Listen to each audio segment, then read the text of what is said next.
जो जन चलते राह विरह की, जो जन चलते राह विरह की, किसहु विधि कहूँ चैन न पावत, किसहु विधि कहूँ चैन न पावत, रह रह निकसत राह विरह की, रह रह निकसत राह विरह की।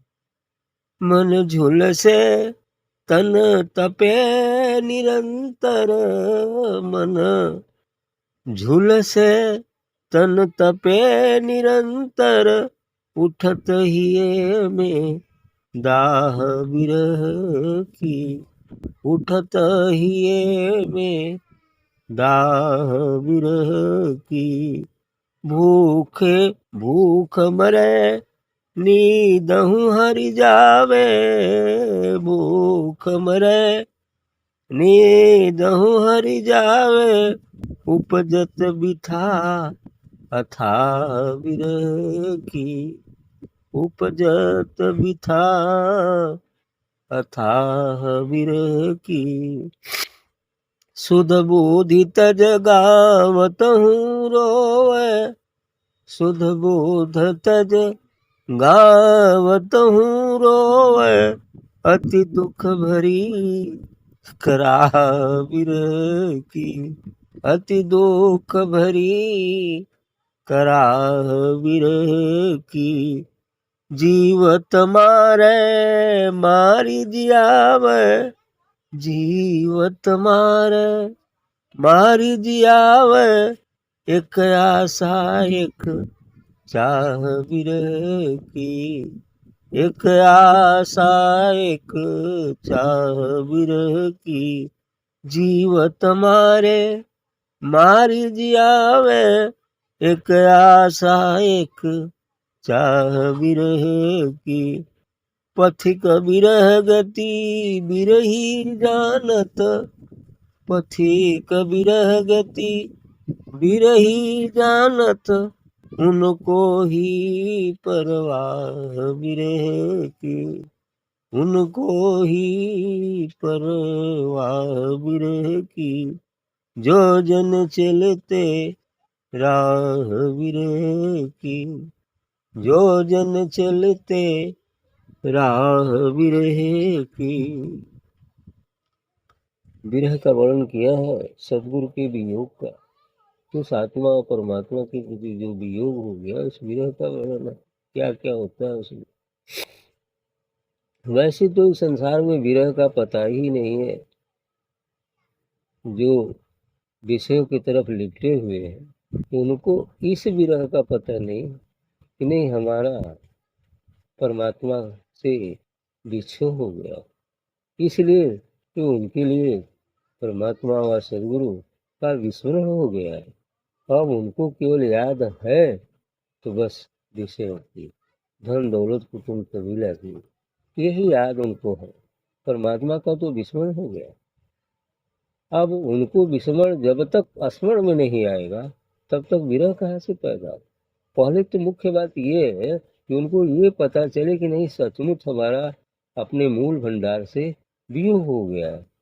यदि इस वियोग का पता चले तब तो मिलने की इच्छा जागृत होगी और फिर इस मार्ग पर चलते हुए उन्हें विरह की स्थिति प्राप्त होगी। जब विरह की स्थिति प्राप्त हो जाएगी तो मिलन भी होगा भी है। जब प्यास अति प्यास लग जाती है तो पानी मिलता ही मिलता है। उसी प्रकार से जब अति विरह हो जाएगा तो मिलन भी होगा ही हो।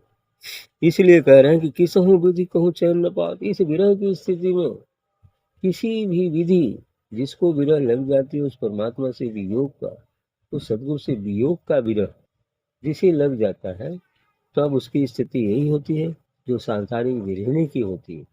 जैसे वो राधा को हो गई थी, गोपियों को हो गई है ना।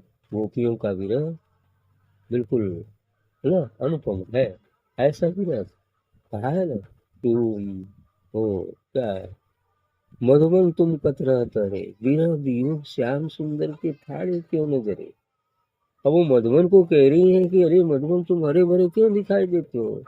जब कृष्ण मथुरा को चले गए थे उस समय का वर्णन है कि तुम क्यों हरे भरे दिखते हो, हम लोग तो उनके विरह में ऐसे हो गए हैं जैसे कुछ होशो हवास ही नहीं रह गए, तन भी सूख गया है, आंखों से वो पनारा चलता है ना, यानी आंसू गिरते रहते हैं और बिल्कुल सूख कर लकड़ी सी हो गई है, लेकिन तुम हरे भरे क्यों दिखते हो। उस श्याम के वियोग में तुम भी जर क्यों नहीं गए, है ना। ऐसी स्थिति, ये विरह, ऐसी विरह की स्थिति आती है तो क्या होता है, किसहु विधि कहूँ चैन ना पाओ, कि किसी विधि से अब उस विरही के लिए कोई चैन नहीं मिलता। रह रह निकसत आह विरह से, बस बार बार उसके मुख से उस विरह के लिए आह ही उपजती है, दुख ही व्यक्त करता है कि कब मिलन हो जाए, कब मिलन हो जाए। ऐसे ही विरह होता है। मन झुलसे तन तपय निरंतर, और इस विरह की स्थिति में मन बार बार झुलसते रहता है इस विरह की आग में, और तन तपते रहता है उस विरह की अग्नि में। कि मन तो झुलसते ही रहता है और तन भी तपते रहता है उस विरहाग्नि में। उठत हिये में दाह विरह की, इतनी नहीं, अब हृदय में भी वह विरह की दाह ज्वाला उठा करती, विरह की ज्वाला उठा करती है, जिसमें मन और तन दोनों जलते रहते हैं। ऐसा हो जाता है। भूख मरे नींदहु हरि जावे, इतनी नहीं, अब उसके लिए भूख भी मर जाती है, जैसे लगता है भूख ही नहीं लग रही है। ऐसा ही होता है, भूख भी मर जाती है और साथ ही नींदहु हरि जावे, और नींद भी जैसे लगता है कोई हर लिया हो, चुरा लिया हो नींद को, बस ऐसा ही हो जाता है, नींद ही नहीं आती, है ना। रात को भी जागते, दिन में भी जाग, हर समय जागते हो, ऐसा हो जाता है। नींदम हर जागो, और नींद भी हर ली जाती है। उपजत विथा अथाह विरह, जितनी नहीं, अब इसके कारण जब ऐसा हो जाता है तो अथाह व्यथा, मैंने वो अथाह दुख, उस विरह की अथाह जिसका कोई था न चल सके, ऐसा विरह जागृत हो जाता है वो। सुध बुध तज गावत हूँ रो, इतनी नहीं, अब वो अपनी सुध बुद्धि तो भूल जाती है भी, और गाते हुए भी वो रोती है और रोते हुए भी गाती है। ऐसा है, गाते हुए विरह की गीत गाएगी तो भी रोएगी, या रोते हुए भी विरह की गीत गाते रहती है। ऐसा ही हो जाता है। तो शुद्ध बुद्ध जी गावत हूँ रो, अति दुख भरी कराह विरह की, इतनी नहीं, उसके गीत में भी उस विरह की व्यथा ही तो होती है ना। उस विरह की व्यथा ही तो होती है उस गीत में भी विरह की।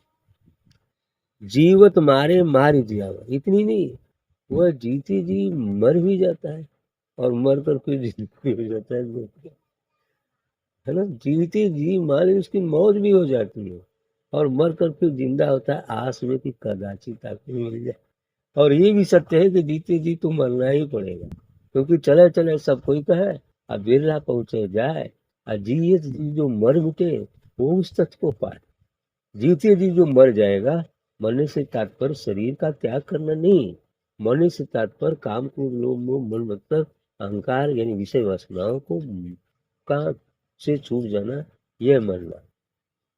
इस मरण को यदि प्राप्त हो जाएगा तो सच्चा जीवन मिल जाएगा, अर्थात जब शून्य हो जाएगा, इच्छा रहित हो जाएगा, तो सच्चा जीवन मिल जाएगा, मिलन भी हो जाएगा। एक आशा एक चाह भी रहेगी, बस यही चाह लिए कि वो सदगुरु से मिलन हो जाए, इसलिए वो जीते जी मरता है, तो मर के फिर जिंदा होता है। पथिक विरह गति विरही जानो, अब पथिक जो कहना कि यह विरह की गति जो विरह में रह चुका है वही जान सकता है ना, सही है। इस विरह की व्यथा, विरह की बेसब्री, जो इंतजार है, यह वही जानता हो, जान सकता है जो विरही रह चुका हो, जो विरह से गुजरा हो, वही जान सकता है। उनको ही परवाह विरह की, और उन्हें ही विरह की परवाह रहती है। तो विरह की दशा ऐसी ही होती है, लेकिन विरह के बाद मिलन भी होता ही है। जहाँ विरह की पराकाष्ठा हो जाएगी वहाँ मिलन हो जाएगा, बस यही सब।